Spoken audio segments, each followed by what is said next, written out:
Hey everybody, this is Amanda from Amanda's Budgets. I'm here to do my first official video in my new home.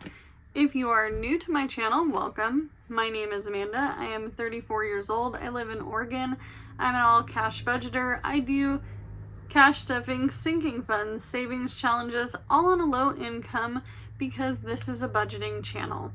I do talk about low income living.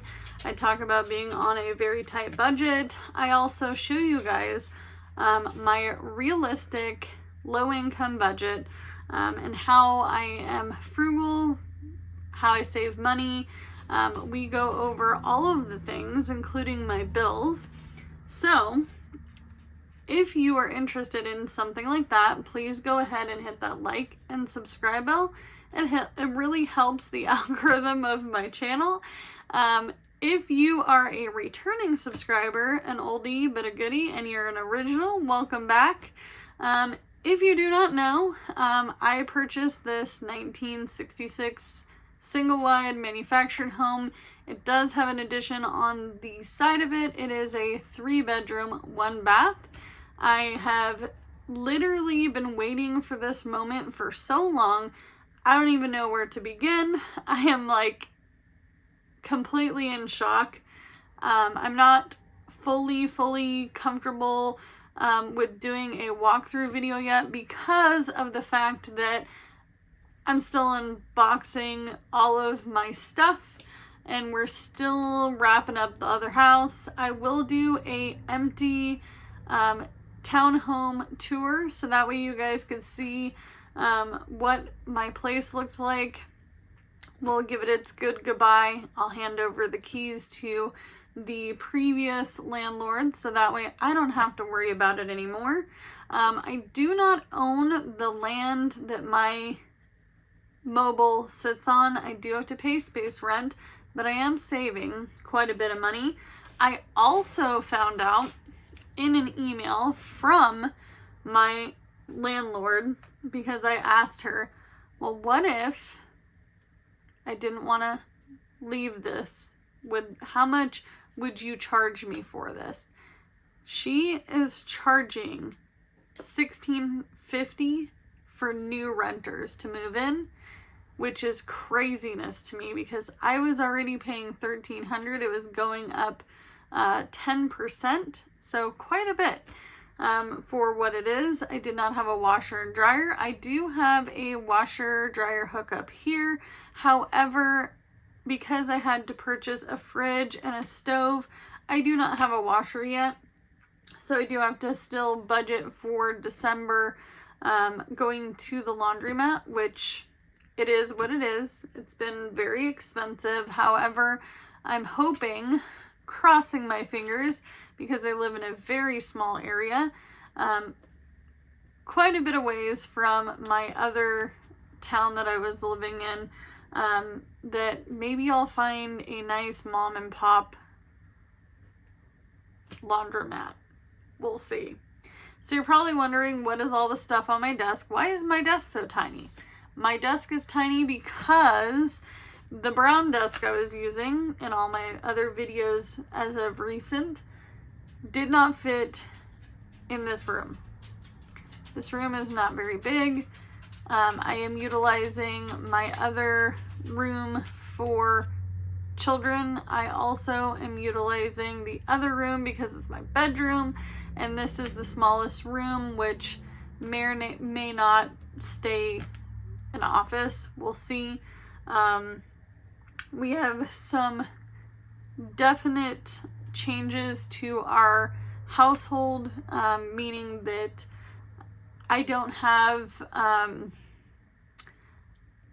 to worry as much about bed space due to co-parenting plans, time, schedule, things like that, which is sad, you know, because it is what it is. But co-parenting is co-parenting, and you know, it could be rough.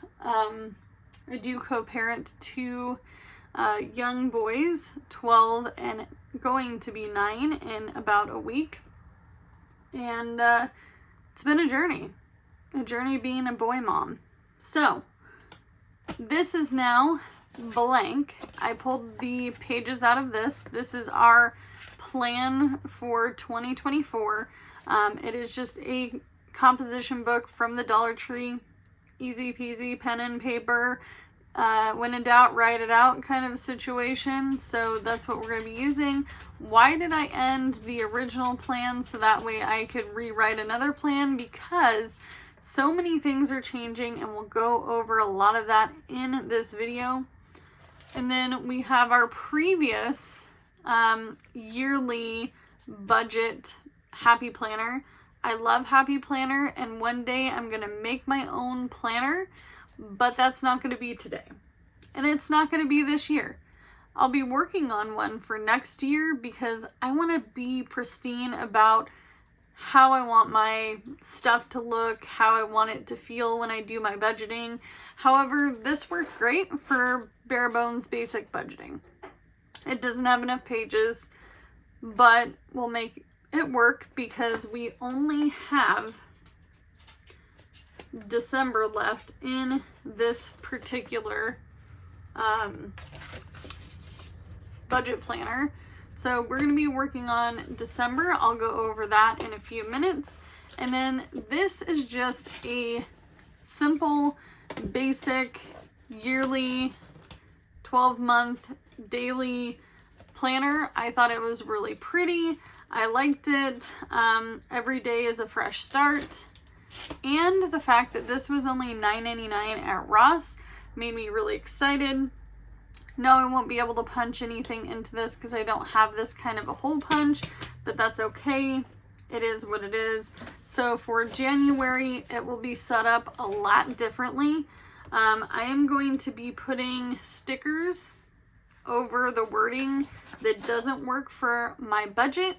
I love the fact that it's much bigger. It takes up the entirety of this desk for the most part. And I have a lot of room for activities, for bills, tracking, all the things. And then I don't really need the daily parts of this. However, figured the same thing. I could sticker over the little sections and I could still write out my budget, but I can categorize it. So bills that, you know, are consistent every single month, revolving funds, debt, whatever it may be, I'm going to be reorganizing my budgeting. That way it breaks it down a little bit easier for myself and for you. And we can use one of those pages particularly to section off sinking funds. So I'm going to have 3 sinking funds binders.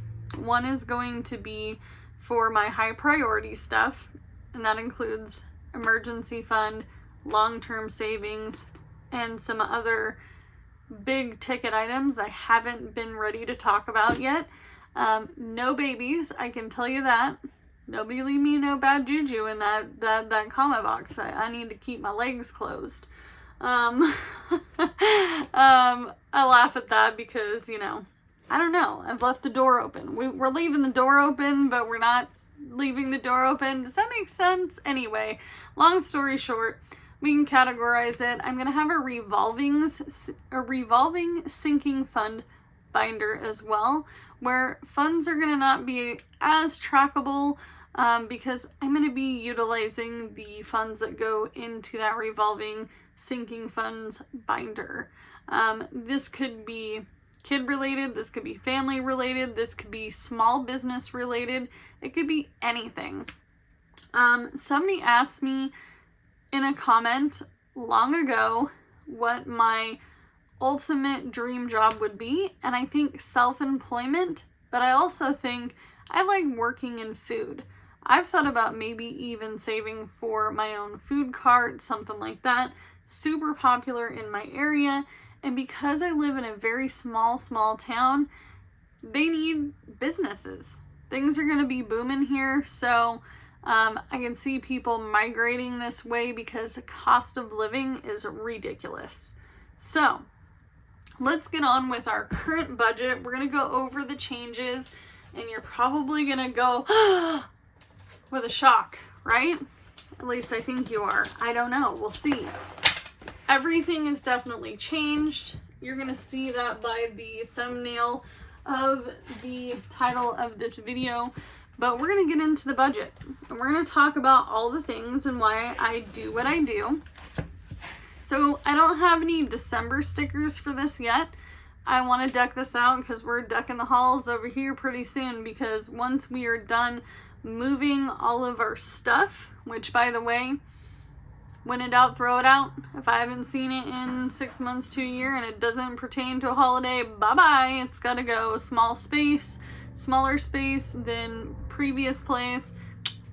Ticket out the door. Either it goes to donation, it gets given away for free, or if it's trash, it's trash. Because nobody wants trash, right? So, let's get into our budget. The one thing I didn't like about this particular planner, by the way, is this section here. Yeah, I could break down my budget section by section, but I don't really need to, because usually I only have one car, I only have one utility, I only have one home expense, I only go grocery shopping once a week, I only have so many personal bills, I don't really buy entertainment, I don't buy into any of that. Like, I have a whole thing about subscriptions. I don't really like subscriptions. They piss me off. They come out during the wrong time of the month. All the things. So, if you guys know, then you know, as I zoom in, that my bills were over $3,000, over $3,400 a month. I'll be real. Probably even more with that, because of the fact that I wasn't tracking my overall spending, and even though I didn't spend a lot, there's still, you know, maybe an additional little trip to the mini mart for a soda, or McDonald's for $1.25 soda. It could have been that we spent $5 on cat food additionally to that month, or crickets for our tank buddies, our bearded dragon, our leopard geckos, and our golden gecko. I forgot to budget in Steve. We have a snake. His name is Steve Irwin. No, he does not have teeth. He's a restrictor. So he does have teeth, but it's not like... They're for gripping, not for fangs. But anyway, I didn't put Steve's food into the budget, and he gets, you know, rats. And they run to be... How much are the rats, Jord? I think like $3 to $5. $3 to $5. But anyway, so there's little trickly things that we weren't budgeting in there. Usually I don't do a lot of spending at all. Like, I don't go to Walmart and Target and all those places. I steer away from those places. I don't really like to even go to the grocery store anymore because of the prices. I'm like, holy bleep. I'll just say bleep, because there are words after that. You can fill in the blank. One might start with a big F, you know, and I don't want to pay the prices. So, this is our budget for December. It is much smaller. Look at it. Do you see it? It's much smaller. And the numbers are smaller too. So, the first check of the month is going to be needing to go towards the highest amount. And that's always the case when I do budgeting. I try to make them as even as possible. That way, one check doesn't get overwritten by another check. That way, they're equal amounts of money.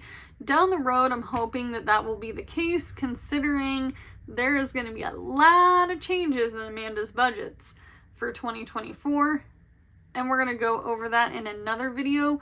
But this particularly makes me absolutely ecstatic. This is not including our pet supplies, our food, and our household stuff that we need, like cleaning products and toothpaste and all that stuff. But I don't really spend a lot in that department. If you've watched my channel, you know I'm frugal.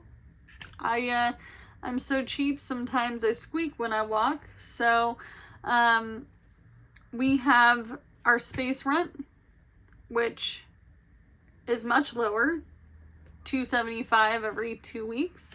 And then we have our utilities. This is the highest the utilities have ever been in this particular unit. I gave a jingle to the power company and found out a little information about this place before transferring the power in my name. So I didn't know you could do that until somebody on a mobile home Facebook group thing for first-time mobile home owners mentioned that. They're like, you should really look into that before you even purchase one. I'm like, I didn't think about that, because her bill was ridiculously high for her first month, and she also moved in the wintertime. So that was good knowledge. Insurance is not changing. We're going to be doing more driving, longer distance driving, because the town that we moved from is quite a distance from the town we're in now. However, the town we're in now has a little bit more amenities for family, little less for work, but similar stuff. Different pay, but we'll get into that in a minute. And then we have phones. We split our phone bill in two. Somebody asked me why my phone bill is $200 a month. It's ridiculous. Yes, it is ridiculous, but I pay for 3 lines. 1 line for myself, my husband, and of course my dad. My dad is on a very low income. He also is a gig worker. He is almost 60, and he really needed a reliable phone. He had been using the same phone for I think 10 years, 11 years, to the point where the screen was electric taped on there. And when you're doing gig work, it's really, really hard to have a phone that doesn't work, especially when that is your number one priority, is your phone when you are working from your vehicle. So we pay for 3 lines. And then we also have our car payment. Our car payment now is our biggest bill for the entirety of this household at this point. And then we also have our credit cards. These are household credit cards. So credit card 1, 2, 3, and 4. So that's what CC number means. Credit card number 1, credit card number 2, so on and so forth. So this total makes me beyond happy. This total makes me even happier. If we can eliminate credit cards, yes, I do have a personal bill in here. Don't ask me in the comments, what's your personal bills? They're personal bills because they're personal, guys. I don't want to give away every single bill I have out there. These are just generic bills. Most everybody have these bills. Some people are like, I don't want to show my rent. I don't want to show how much my car payment is. You're already at a stoplight impressing people you don't know with your giant car payment. Who cares? I made the mistake with a bunch of zeros on the end, and I turned it into a profitable way of utilizing my car payment. I can write it off and I utilize it for business. It is what it is. But if I didn't, I'd still have to remind myself that I too wanted to impress somebody at a stoplight or in my life at one point with a fancy new car, and maybe that person was me. I didn't need to impress anybody, including me. So this will be our last car payment car ever, because it's my second car payment car. I traded in my truck for this brand new vehicle in 2020, end of 2020. So very late model of 2020. But I can tell you right now, it's my highest bill. And then, of course, we have the personal bill, which I already went over. So these numbers make me feel a little bit more ecstatic than before. I'm going to zoom out. Don't mean to make anybody sick. But I'm not including my grocery budget, and I'm not including my household budget or my pets budget because I don't know what that's going to look like anymore.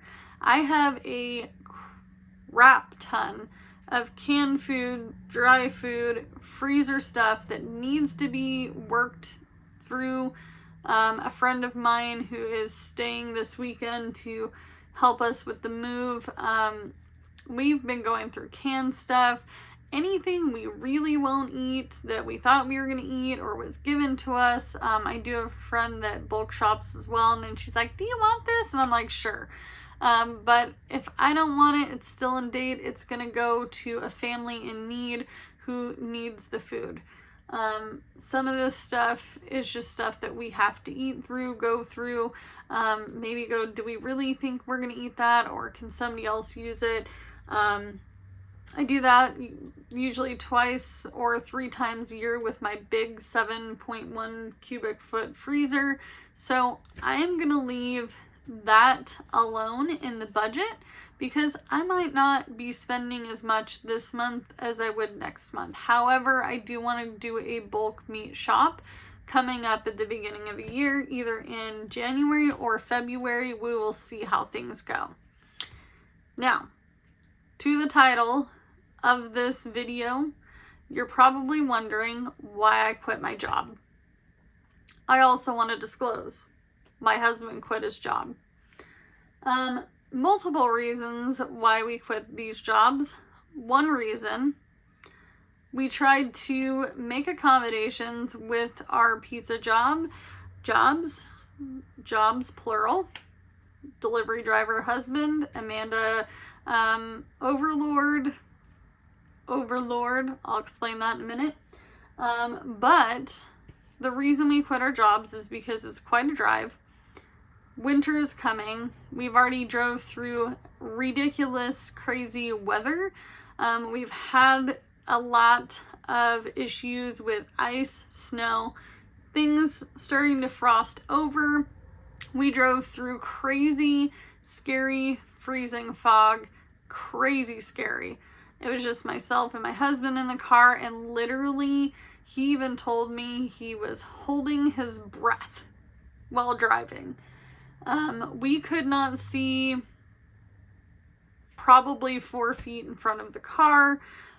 We had already made arrangements with Pizza Job to change schedule. Okay, so they could not accommodate the schedule. I've been working 13, 14-hour days. He's been working 9-10-hour days, doing a lot of driving. It's a lot of driving. Closing every single night until 11:30, and then driving. I'm not going to give you the real time, but we'll just say close to an hour in the middle of the night with dangerous weather is not going to fly with me. My life is not worth a pizza job, dying on the side of the road, being stuck on the side of the road. I've already lived that, done that. When I lived off grid, I had a few breakdown issues where I was on the side of the road for 5, 6, 7 hours at a time, got stuck in a cutting ground. So I'm a little bit leery about driving really super long distances in really shady, really terrible weather, because it's coming, guys. It's really coming. It's already tried to snow hard 3 times, and we have only had keys to this place for a little over a week now. Okay, so in that, I knew that was coming. I was just asking them to accommodate for the winter, but that wasn't going to work for them. It wasn't going to fly. They still wanted Amanda 13, 14 plus hour days. Let's open the store full hours, because a lot of our local area has been working on all of the stores in our area at some point have been on reduced hours, meaning that they don't have enough staff to stay open longer. Well, they decided to open the store longer. Okay, so that was one issue. Second issue was the treatment at this particular location. We got some new higher up overlords, and I was not going to be getting the hours that I needed. at the pay I needed, and there was no growth. There was going to be absolutely no growth, and I was doing somebody else's job that was higher than me for lower pay. I was also getting phone calls all day, all night, text messages. I can't come into work today. Okay, well, it's my day off. There's other people to contact. Please contact them. Amanda, can you go to the other store to pick up product? No, it's my day off. We need the product. Can you go get it? I'm sick. When I was sick, I had to work. Hey Amanda, can you come in and do the truck order? Can you do inventory? I mean, yes, those are parts of my job as an assistant manager, but we at the time had somebody above me. So I felt like no matter how I cut and dry things, breaks weren't getting made, lunches weren't going, I was not able to go on any lunch. This person that came in to step in to help the store asked me when I was going to take my lunch, and I almost fell over laughing. That's how hard this got. I loved the job. I loved the people I worked with, but higher up overlords did not see things the way I saw things, and I'm like, well, I'm a value to your company. Now let me explain this to you guys. If you're working a job that is crap, that pays you less than you deserve, that wants to give you hours you cannot work, that overworks you, and that definitely doesn't give you breaks, that is not going to be the job for you long term. And over the months of seeing this lovely budgeting channel explode, and the fact that we were able to purchase this home made me ecstatic, but I was so tired, you guys. I was sick. Literally getting sick. I wasn't eating right. I wasn't sleeping right. I wasn't taking care of myself. My husband was exhausted. We could not function working under those circumstances. No one can work 6-7 days straight, 13, 14-hour days, 10-hour days doing this, without feeling like you're gonna get burnt out, right? So when I had put in my change of schedule, they did not like this change of schedule, begged me to stay, so I stayed longer, knowing that I was going to be moving, okay? So the move came, no schedule change. When we had to drive through the freezing fog, where we couldn't see and it became unsafe, my husband and I parked our SUV in front of our new home, and we were like, we can't do this. It's not safe. So we're not jobless. We're back to gig working. This is doable on gig work. We've done it before. It's not going to be a long-term thing. Gig working is always going to be a side hustle, not a full-time hustle. I do have some sights of being able to see the light at the end of the tunnel. I have had a lot of interviews, so I am positive in thinking that there is going to be a job pretty quick in the industry I was working in, which is food or customer service or something. I might even end up possibly trying to find a work from home job. I have applied, I have interviewed, so those things are definitely in the mix. My husband might be taking some time off work, so that way we can get things settled here at our place, because this is a 1966 mobile home. We have some things we have to work on.